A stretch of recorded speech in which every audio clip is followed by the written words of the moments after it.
nowadays, for whatever reason, people turn to possession by very, very strict ideological ideas, and they were willing to be possessed by those ideas to the point where they would undertake actions that you'd think would be completely impossible for theoretically civilized people.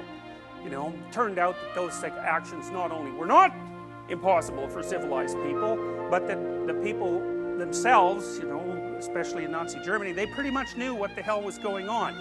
You don't take several million people out of your population without rumors spreading, let's say.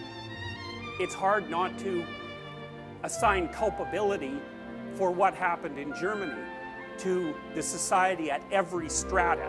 You can't just dump it on the leaders. And in fact, one of the things, here's something to think about with regards to Hitler.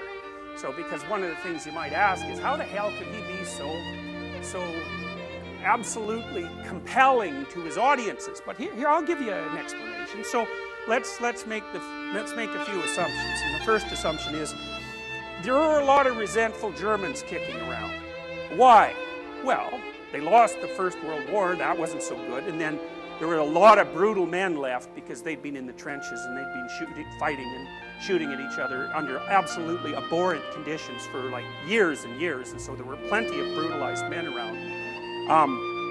And then their whole damn economy collapsed because they were forced into signing what historians regard as a very punitive peace treaty, and so like everything had fallen apart to a degree that we can't even begin to imagine. And so, in the 1930s, the Germans were starting to get back on their feet, and when Hitler came to power, he started not only to rearm, but to reindustrialize the economy, and he was actually pretty damn good at that. So now, Hitler was a good orator, but it isn't exactly clear that he was a coherent, philosophical theorizer, although to think of him as stupid is completely missing the point. He was by no means stupid. I wouldn't say that he was particularly educated, but he had a very powerfully developed aesthetic sense, and he spent a lot of his time designing the cities that would be built after World War II was over, and those cities were generally conceptualized by him as places where the arts, or at least the Nazi version of the arts, could flourish. So there's no real evidence that what was wrong with the Nazis was that they weren't civilized. There's more evidence, actually, I think, that they were too civilized. So anyways, the Germans, they weren't very happy about the whole damn situation. And so when they were aggregating en masse, you think, well, what happens when all people get together in a group?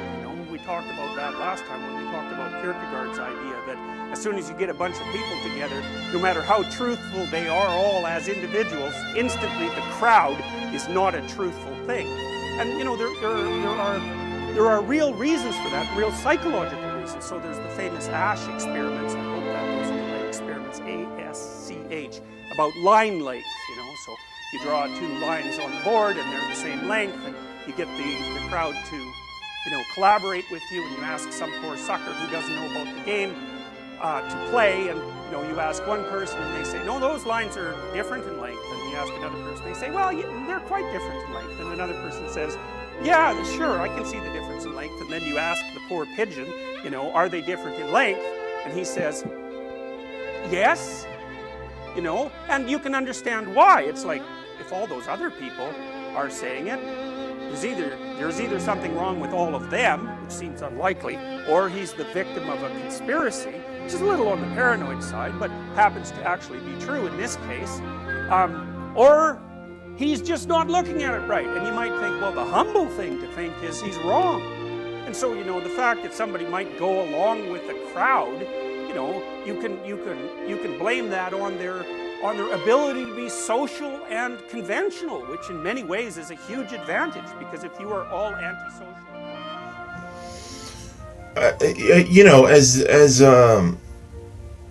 as these identitarian movements pop up, they, like Identity Europa, for example, they've been campaigning in the States and they've been leaving these flyers behind. They use a lot of fine art iconography, as though to, when you tune into Red Eyes TV or any of those alt-right outlets, you get a lot of, the beauty of Western art, the beauty,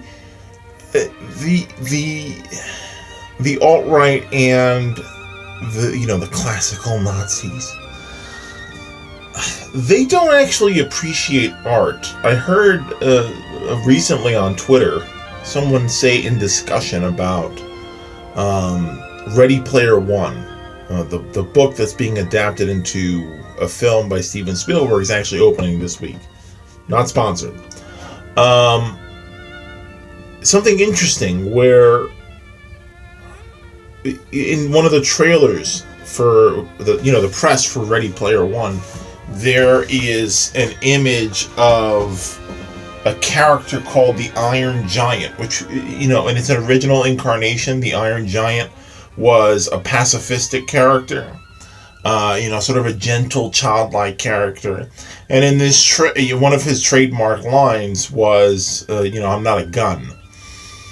And in this trailer, what you see is one of the kids in the movie for Ready Player One in the virtual world using the Iron Giant as his avatar and blasting death rays out of the Iron Giant's eyes against his enemies. And so this commentator, this critic on Twitter, made a really good point, which was like that fanboys don't really like what they cite as their the things that they claim to be fans of. They're just in love with the appearance. Like, they're in love with the identity of liking those things. They're in love with geek identity. They're in love with gamer identity. They're in love with being a hardcore gamer, being a hardcore film buff. So what she meant was that these people won't be offended by this hollow reference, this reference of just presenting the image of this character without the substance.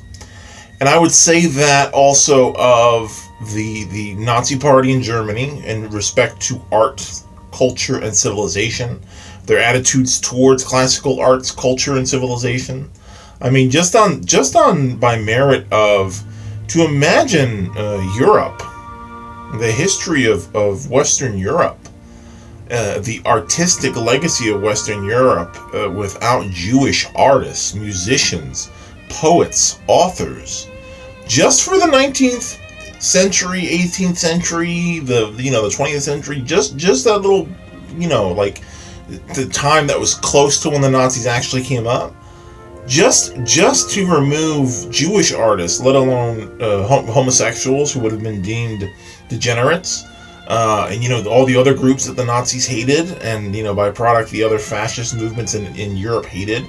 Art is the enemy of fascism in a fundamental way, because art is about truth, and art is not true art is not propaganda. It can be used as propaganda, but the truth of the art cannot be propaganda because it's not convenient and it's not myopic in that sense.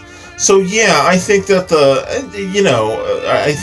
Nazi Party wanted to use the posture of loving classical art and music. I think that the modern alt-right likes the posture and the social currency of the beauty of the statue of David is uniquely European, or this piece of classical music by a white European. It's in our genes. It's also stolen valor to an extent, and not in the military sense, but in a cultural sense. This idea of like every European achievement belongs to every white person ever is very appealing to a certain set of sort of mediocre, neat. These people they call neat, not in education, employment, or training. If you haven't accomplished anything in your life, whether it's because you're too young or you don't feel confident to sort of make your way in the world yet, maybe you don't feel, maybe you don't have the job you thought you would, maybe you're a middle manager and you're just getting by. I'm not going to judge that, but I will say that if you've had a mediocre run-of-the-mill life and someone comes to you and says, do you realize that you can take pride in all the artistic achievements of white Europeans throughout history. Every book, every painting, every piece of music, that belongs to you. That's your cultural legacy. You achieve that. You go ahead and take pride in that, like if you actually pulled it off.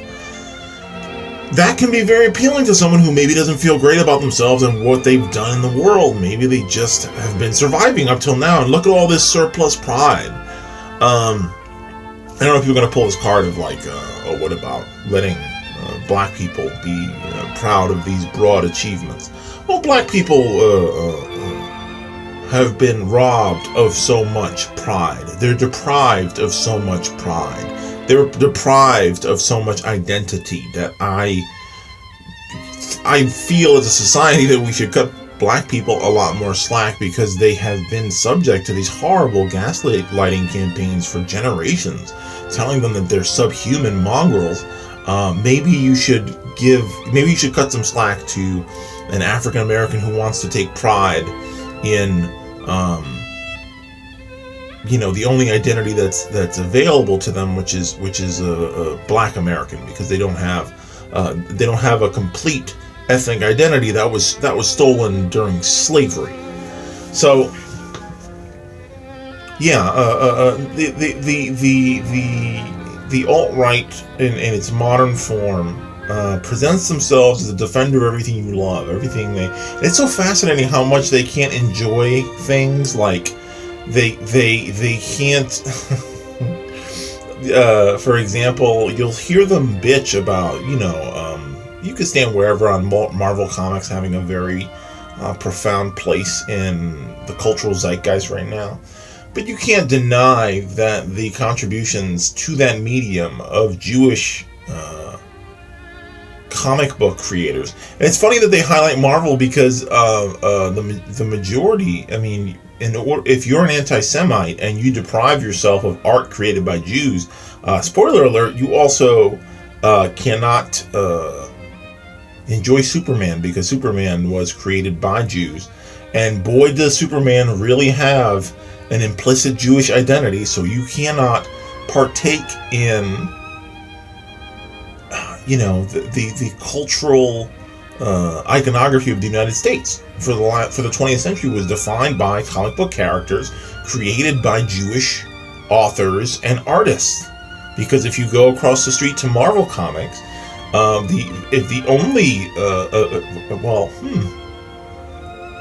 in terms of male heroes, if you're talking about the iconography of America, you've got Captain America, who's created by Jack Kirby, and then you've got Superman, who was created by Siegel and Schuster over at DC Comics. And so many of the things that we identify our culture with are produced by a wide spectrum of people. So yeah, I begrudge white identitarian this position. I begrudge them the idea that somehow they're protecting Western culture because they partake in it in this very sort of rich, compelling way. I think that's a bunch of horse shit. You'll hear what triggered all this for me was hearing Jordan Peterson use the term to refer to Nazis as too civilized. Have there ever been such savages? What the Nazis did in Germany was probably worse than any vicious sub-Saharan African tribe 10,000 years ago would have done, because there's the archetype in the third world, when colonialists were coming in of the archetypal third world jungle-dwelling savage. I don't think anyone in the jungle was ever as uncivilized, sadistic, and cruel to engage in the kind of behavior that the Nazi Party did in Europe. So the idea that you would look at whatever tribes in the rainforest fighting amongst each other and then look at the Nazis and go, out of these two people, the Nazis are more civilized, not even more civilized, but the most civilized, too civilized, is an exposure of Peterson's political bias, what seems like a racial bias, and just kind of, whenever you hear with this Western civilization beat, remember that that's the oldest colonial talking point, is the idea that the white man is an inherently civilized being, and that he is a civilizing force. You know what I mean? That's the cancer, man. That's the bullshit, because all these cultures that get colonized are, in fact, those people have their civilizations already, and in fact, these civilizations that are dismissed as being, proto or too vestigial or too caveman-like or whatever, supposedly primitive civilizations, have existed for those people and produced, exceptional pieces of arts and culture for centuries before the white man raised up his motherfucking head in modern civilized Europe. So that's my take.